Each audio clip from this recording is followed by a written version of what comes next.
College leave விட்டதுக்கு அதுக்கும் தம்பிங்கெல்லாம் கோழியர் வளர்த்துக்கு வேலைக்கு போவாங்களா. நம்ம வந்து எப்பயுமே கிழங்கு வெட்டுறதுக்கு கிழங்கு போடுறதுக்கு மற்ற வேலைக்கெல்லாம் போகும் இல்லைங்களா. அதே மாதிரி தான் லீவ் விட்டாங்கன்னா தம்பிங்க யாருமே வீட்டில் இருக்க மாட்டாங்க. இப்போன்னு இல்லைங்க, சின்ன வயசுலேருந்து அவங்களுக்கு அதே பழக்கம் இருந்ததுனால அது கரெக்டாக இப்பயும் மெயின்டைன் பண்ணிகிட்டே இருக்காங்க. அவங்க வரலனாலும் காலையில் ஆரம்பித்து சாயந்தரம் 6 மணி ஆயிருங்க. நம்ம எருவெல்லாம் இறச்சி முடிக்கிறதுக்கு ரொம்ப கஷ்டமாக போயிருக்கு. நல்ல வேலை தம்பிங்களும் வந்துட்டாங்க இன்னைக்கு. டீ எடுத்துகிட்டு வந்துட்டுங்களா, டீ எல்லாம் குடிச்சிட்டு கொஞ்சமாக பிஸ்கெட் சாப்பிட்டு பசி எடுத்துருக்கோம் இல்லைங்களா. அதனால இன்னும் கொஞ்சமாக இருக்கிறதுனால சரி கையோட எருவெல்லாம் இறச்சி முடிச்சுட்டு அப்புறம் போகிறேன்னு சொல்லிட்டாங்க.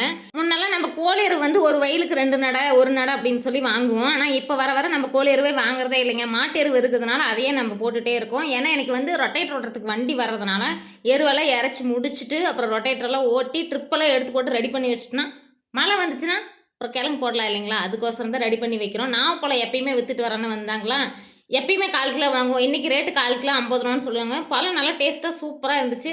பழம் ஒவ்வொன்றா வாயில் எடுத்து போட்டுட்டு பருத்தி மரம்லாம் எல்லாம் ஓரத்தில் எடுத்து போட்டிருந்தோம். அதெல்லாம் எடுத்து போட்டு நெருப்பு வைக்கலாம் அப்படின்னு சொல்லி எல்லாம் அள்ளி போட்டு குச்சியில் தள்ளிக்கிட்டே இருந்தேன்.